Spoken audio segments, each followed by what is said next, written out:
Emergency Services, Budget and Finance, County Purchasing. You can see the number of people who downloaded the document. There were three proposals.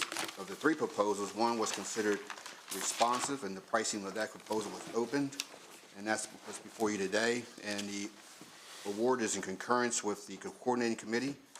Are there any questions?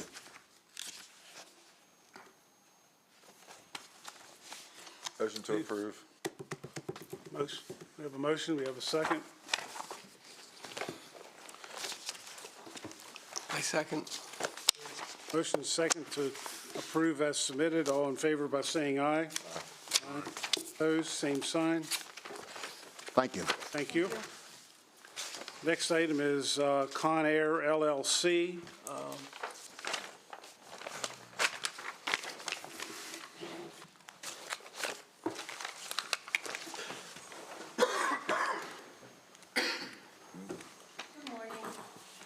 Good morning. Linda Spence, Business Specialist for the Department of Business and Economic Development. Jonathan Horowitz, Director for the Department of Business and Economic Development. We're here today to request a motion to approve the resolution for endorsement of the State of Maryland's $2 million MEDAF, or Maryland Economic Development Assistance Funds, for conditional loan to Con Air LLC, and to provide a county $200,000 conditional loan match. Proceeds will be used by Con Air to lease approximately 2,143,680 square feet under construction building at the Mid-Atlantic Crossroads site located at 10440 Downsville Pike, Hagerstown, Washington County, Maryland. Con Air will operate a distribution center. Total cost of the project is estimated at $75 million, including construction of the facility, tenant improvements, and machinery and equipment. We further understand the company will cause the creation of approximately 700 permanent new full-time jobs. In accordance with Maryland Code Economic Development Article, Section 5-319D, the county is required to endorse the making of the MEDAF loan for the project and approve the required local match. The proposal will have an impact on the hotel motel tax fund revenue balance. Do you have any questions? What's a conditional loan match? Is that, are we going to get the 200,000? That's come from hotel motel tax, right? Based on employment, isn't it? What's the schedule on those employment numbers? It's the end. It's the It's an exchange done, and the final date on that is 26. Is it a 5-year? That's a 2-year period. Do they have to have 700 people in 2 years? Yeah, 24 months they get to create the 700 jobs. Linda does. They are required to report, submit an annual written documented employment report to Linda in the January-February What happens timeframe. to the money if they don't meet those goals? It would be clawed back. Ours and the state's $2 million? Correct. Correct. And we operate as a piggyback on these loans, so we follow the state's lead. The ARF says that they have to create approximately 700 new permanent full-time jobs by December 31st of 2033. If they do, we don't get the money back. If they don't, everybody gets the money back, correct? That is correct. Another question. And yes, Impact fees. that's not a typo. What do they pay in impact fees for the official construction project? They would have paid the excise fee, so that would have been $1 per square foot. So that's $3 million? A little bit over $2 million. And when they refurbish the building with the equipment, does that property value tax go up? Correct. And then into the year, there's a personal property tax, right? Correct. And then in the end, when they have 700 people, we're getting income tax, and hopefully they live here. Isn't that the way we increase our revenue sources other than raising taxes? Absolutely. That's how we Thank you very provide much. services Case for the proved. citizens. Michelle, to answer your question, that is a It's typo. what we want to do with discussion. We 2033. got it right there. 2033 is a typo? Yes, it should be 2027. Oh, 2027? That is correct. So those terms are established by Commerce as well, so sometimes Okay. they give the larger ones a little bit extra. Okay, so I just want to clarify that Thank you. 700 new permanent full-time jobs must be on the job site by December 31st, 2027.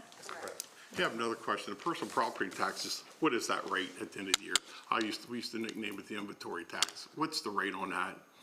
It's higher than the property tax rate, is that correct? I don't know the rate on that. And that's determined via their tax submission to the treasurer's office. Just when you get a chance, get that to me later. I'd motion to approve. Okay, we have a motion. I'll second. 700 jobs, can be a good thing for our community. I would like to say, and this is an issue I brought up a couple months ago, this is just another example of it's tax dollars. I mean, I've paid into the hotel rental tax. I've bought hotel rooms in Washington County for family members that were out of the area, and it's tax dollars supporting what's essentially warehouse construction, because, a tenant's required to build a warehouse. So I think we need to note that. This is a tax incentive that we've given to attract a warehouse construction.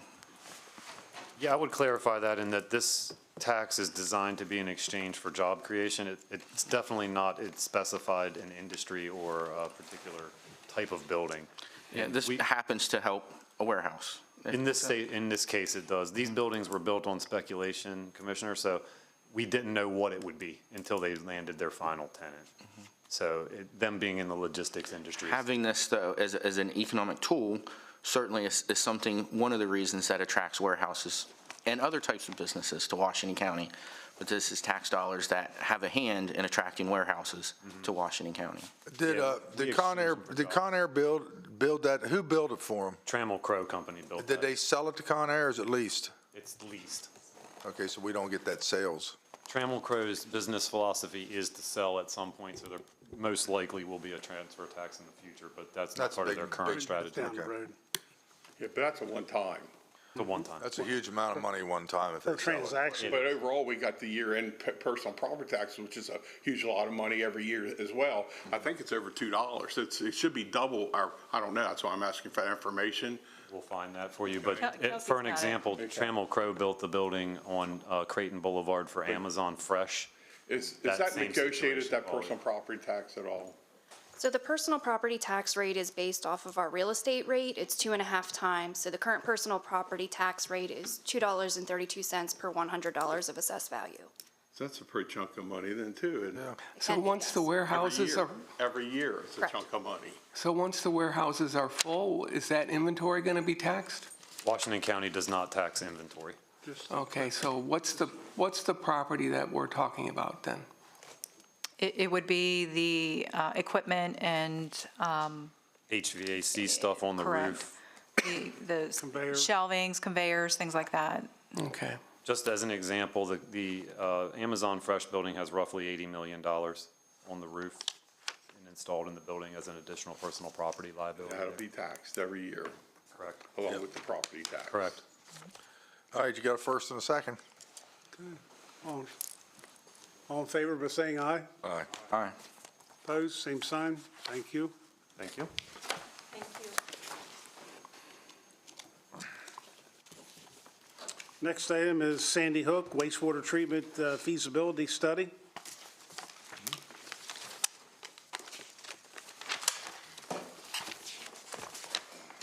Morning, Commissioners. I'm Joe Moss, Deputy Director of Engineering for the Department of Water Quality.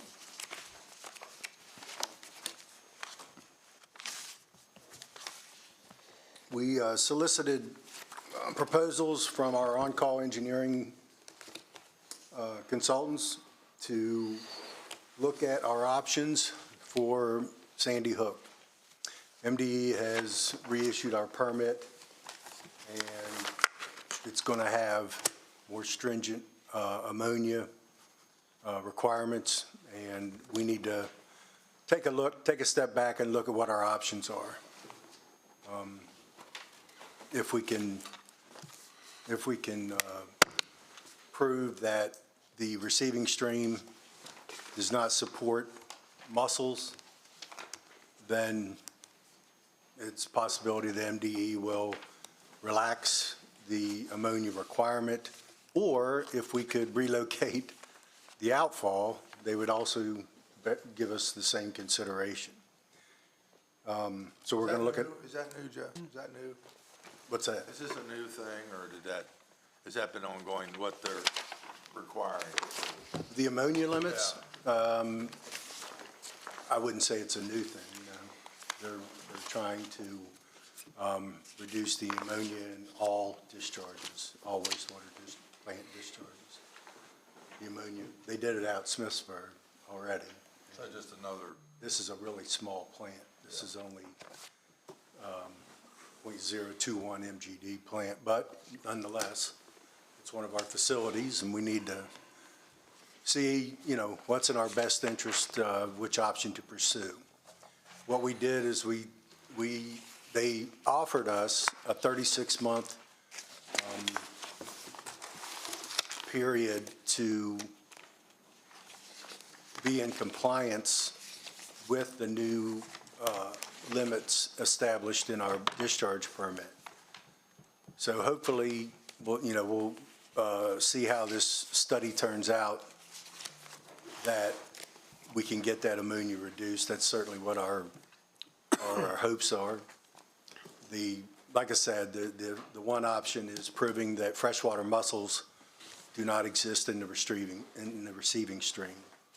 The second one is to relocate the outfall, which that would be very difficult to do because we'd have the Park Service and CSX Railroad to go through to get that relocated. And personally, I just think that that's a long shot, but we're going to look at it anyway. And like I said, we solicited proposals from our on-call engineering firms, and the low bidder was Buchard Horn at $62,490. So is this mussel a new issue that's popped up? No, sir. No, that's how they evaluate receiving streams. Oh, okay. As to whether they're going to make any changes to the discharge permits. I can't explain all the science of it, but.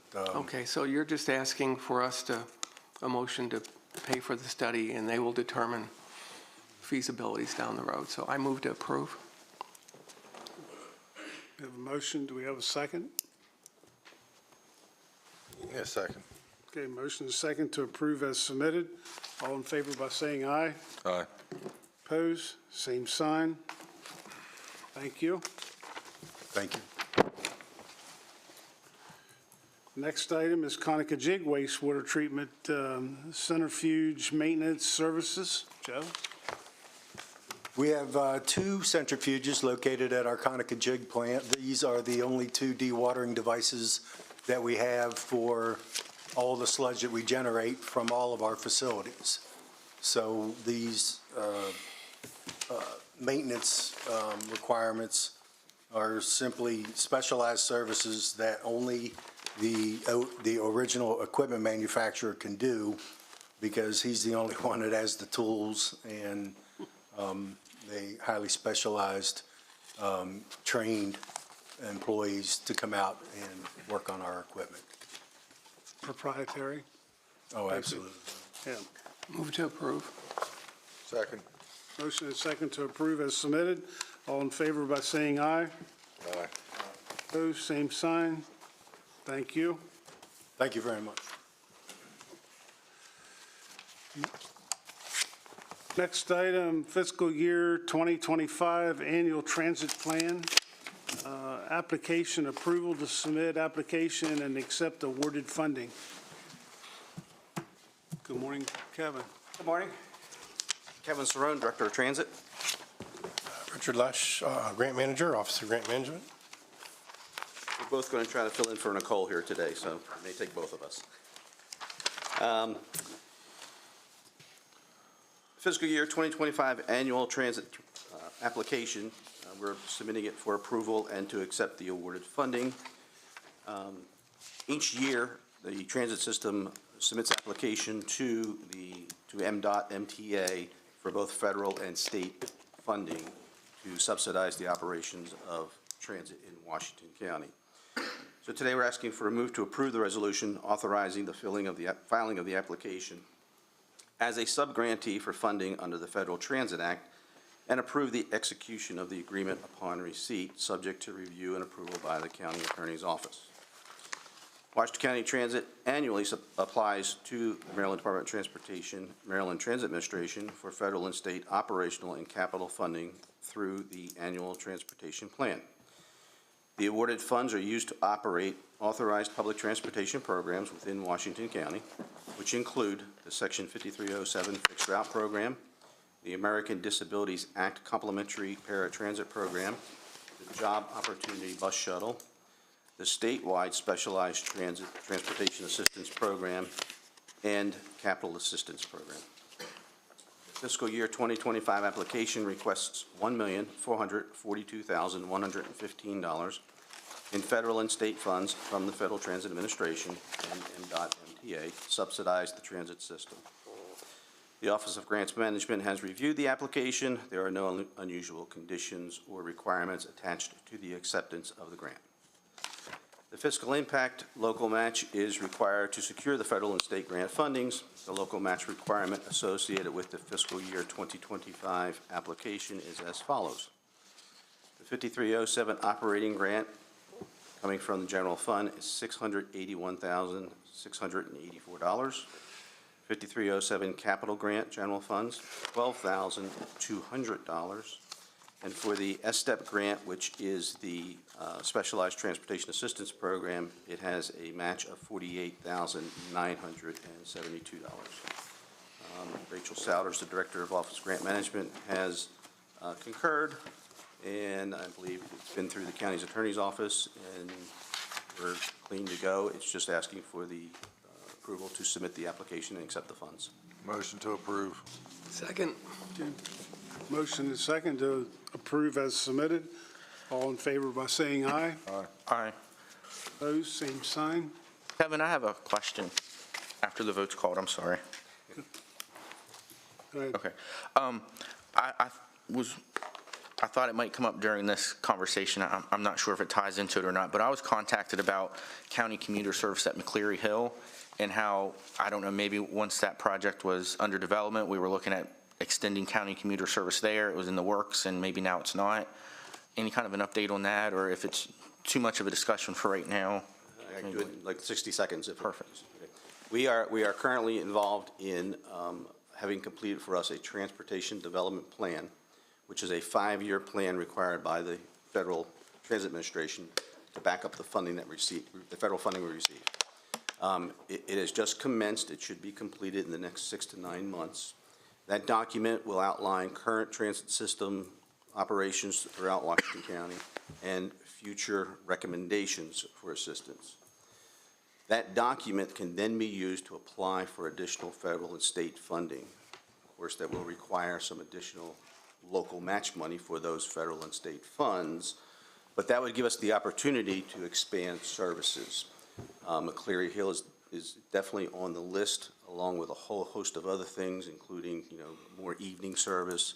Sunday service is being reviewed, outlying areas to the Boonesboro, Sharpsburg, Peteyville areas. It will look at the entire county and how transit may be able to be enhanced to serve the county. Once that document is complete, we present it to the board. Just for information, that you're not specifying you will fund it at those levels, but it gives us the opportunity to start narrowing down where should we go first, second, third, and then try to accomplish it in a period of time. Okay. So there's a path forward to including McCleary Hill? Absolutely. Okay. Yes. I have a question too, just in that 5-year study and your recommendations, is there any consideration for Boonesboro or Hancock? Because we often get requests from Boonesboro and now most recently with Hancock. So would they be part of any of the recommendations? Absolutely. And they would have to be approved and get federal, state funding, and then we'd have a match to approved? Correct. And the way it would work is at this opportunity that we just had to come in here and say we want to apply application. One of the arguments we've always had, Smithsburg has commuter bus, correct? Boonesboro can't understand why they don't, because they have a string of homes all the way down 40 theirself. So the criteria based on denying them is, or approving? Funding, and the funding is driven by ridership. So the plan will identify those areas you're talking about as far as housing and health. Would be approved by the state or federal, not here locally? Correct. If there's only local money used, we can basically do anything within Washington County. But So when I you, could when ask you, those folks, they need to petition, request their state delegation, county delegation for support on that? That would be the avenue they would take? it wouldn't hurt. It wouldn't hurt. So that when we do make the application, there is something on file for Senator and to back it up. Congress people. Yes. Thank you. I think those that are watching on, when this is rebroadcast tomorrow evening or whatever, the general public sometimes don't understand. They think that the commissioners can just go like that and tell you to take a bus from here to here, and it doesn't work that way. I think I sent you And a frustrating part right now is if we needed to add additional equipment, vehicles, buses, even small buses, it's an 18 to 24-month process now because the supply just isn't out there. So even if we said today, let's go to McCleary, let's go to Boonesboro, I'd have to say we need to obtain some vehicles first. And then, of course, drivers behind that. But it's not instant like you're talking about. It does take time, absolutely. exactly. Maybe we could have a further discussion one day about what transportation routes are currently available, where a need might exist or a want exists. Like, I know the Community Action Council has a bus transit service through Hancock. It's not the county commuter, and I think it's for specific needs, maybe like medical appointments and stuff like that. But there might be that transportation that exists. We just need to know more about it. Absolutely. No problem at all. Be more than happy to do that. Thanks. Okay. All right, well, thank you then. Okay, thank you.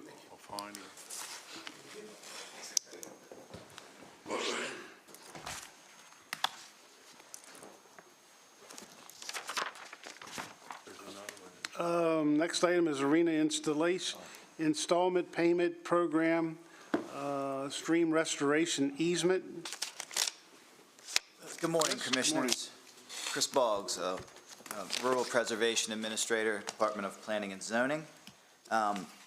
Today I bring you the Anthony P. Arena Stream Restoration Project.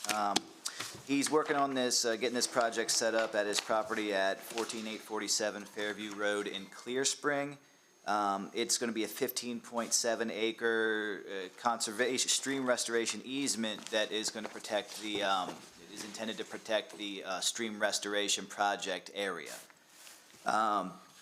The company that is doing the stream restoration project and putting the easement in place is called Keystone Streams. They're out of PA. They're a company that plans, develops, and plants vegetative stream buffers in order to protect and improve aquatic resources, water quality, and to address excessive erosion and soil loss. The Ag Board and staff do find that this project is worthwhile and of merit, and we believe it will improve the quality of stream. And it doesn't take any ag land out of production because there is already existing fencing almost on the large majority of where this easement will take place. In 2006, Mr. Arena sold an IPP, or an installment purchase program easement, to the Board of County Commissioners for $334,000. The deed of easement itself states that no rights-of-way easements, oil, gas, or mineral leases, or other similar servitude may be conveyed from or permitted to be established on the property without the grantee's permission. So, with this project entailing that there be a conservation easement for the stream restoration so that the people that maintain the stream restoration can access it via the easement, the county, as the holder of the IPP easement, has to approve the stream restoration easement on top. Additionally, under fiscal impact, there is the potential that at the point after completion of the project, Keystone Streams may bid out the option to purchase this conservation easement from them. I've spoken with coworkers at the Division of Environmental Management, and they have actually been in contact with this company as well. And it is possible they could be one of the bidders using a dedicated source for the purchase of TMDL trading credits. However, the county's not compelled to purchase this easement when that time comes. It's just that could potentially occur. And it would come from a dedicated source of funding. As I mentioned, the Ag Board approves of the project, and also the County Attorney's Office and Environmental Management have been consulted prior to me coming forward. The long and short of it is that we think the project is a good idea, especially because it's going to help clean up the stream. It's going to get a lot of fallen logs and things out of there and improve the buffer and the erosion issues in this stream. So overall, it's a great environmental project. Additionally, anything like that is also a benefit to the greater ag operation. And so the recommended motion would be to approve the stream restoration easement and sign the letter of approval that was attached. Hey, obviously you consulted, you had long discussions, the Ag Board, it says, or the Advisory Board, and you like it, and everybody thinks, motion to approve. Second, for a question. Yes, sure. Would we be required to take over and maintain a right-of-way? No. Or would that just be at our discretion? We could purchase the easement. Now, I do believe that we would have some sort of monitoring requirements, and that part would be administered through the Division of Environmental Management. So they are the ones that have access to this TMDL trading credits and that funding source to purchase this easement. But the way these works, from what I've been told and what I understand from my talks with environmental management, are that it's essentially what Keystone Streams would do is they would bid out the option to purchase this easement to several different entities. Could be state highways, could be Maryland Department of Environment. Washington County would probably be one of the bidders that could bid on the purchase of What would the this easement. purpose be of bidding out the easement? And where's the money go then? Well, this would be for trading nutrient credits to offset our total maximum daily load of runoff, like phosphorus, nitrogen, things like that are required by the water implementation So there won't be plans of the cash state.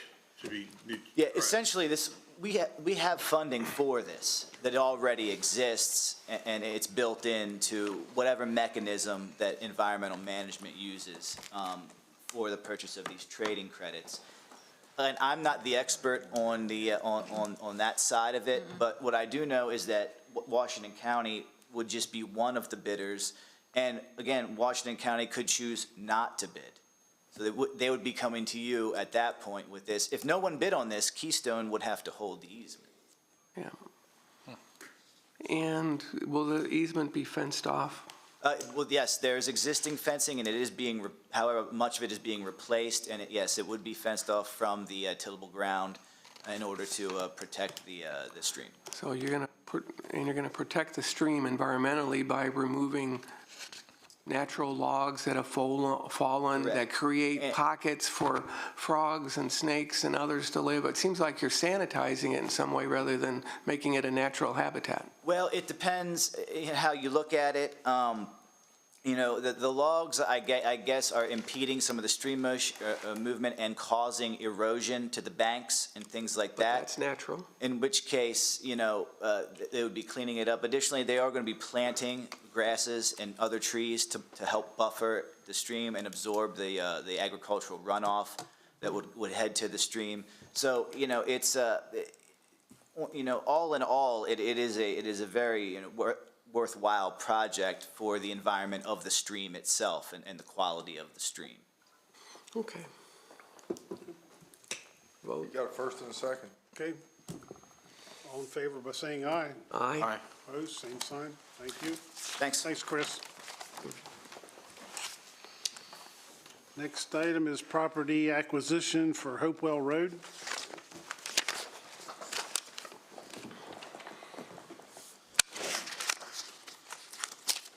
Good morning, Todd Moser, Real Property Administrator, Division of Engineering.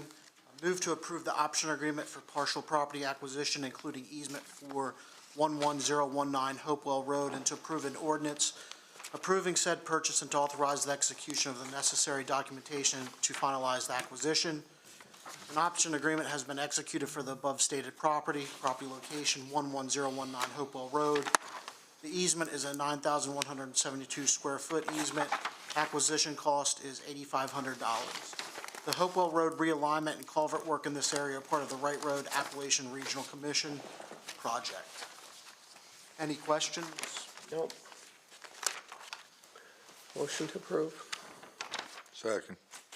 Okay, we have a motion and a second to approve as submitted. All in favor? saying aye. Aye. Opposed, same sign. Thank you. Who's the owner of this property, Todd? Hippolito Molina Velasquez.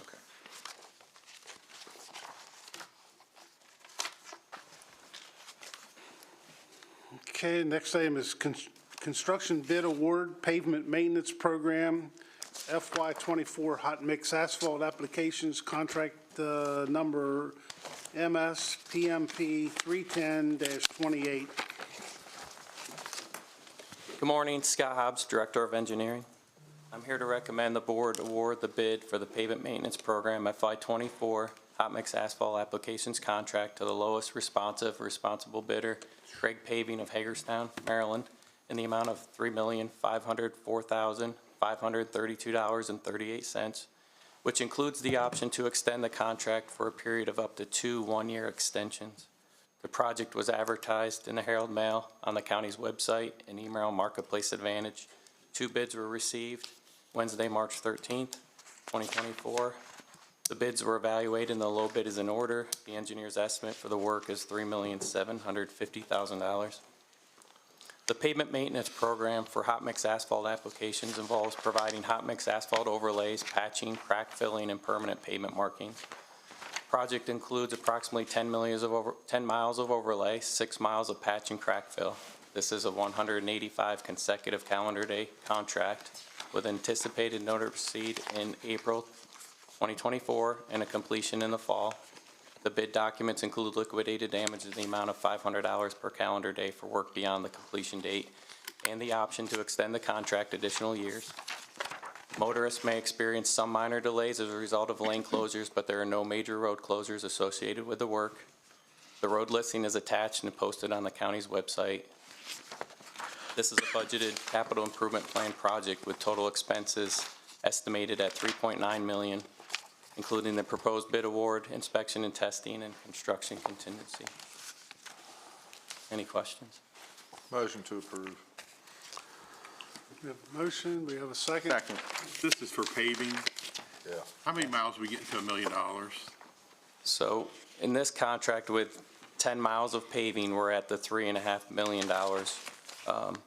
So we focus on 300 miles of paving for our urbanized areas and higher volume roads. So in this contract, it's focused on those 300 miles, and we get right now for $3.5 million, about 10 miles of overlay paving, patching. What do we tell the people in outlying areas that don't have, and this is not your fault, what's our policy, why somebody's only getting 50 cars on their road a day, but they don't get paved or chip or sealed, we do the best to repair? Is that what we try to attempt to accommodate those taxpayers? Right, so chip seal 600 miles, so 900 miles total. The county has 600 miles of chip seal, and we are right now paving the 10 miles for the urbanized area of the 300, and then the 600 miles, we chip seal about 30 miles a year. So if you equate that, that's about $1.5 million contract So for per $1 30 million, miles. we get how many roads paved, how many miles? So we're looking at,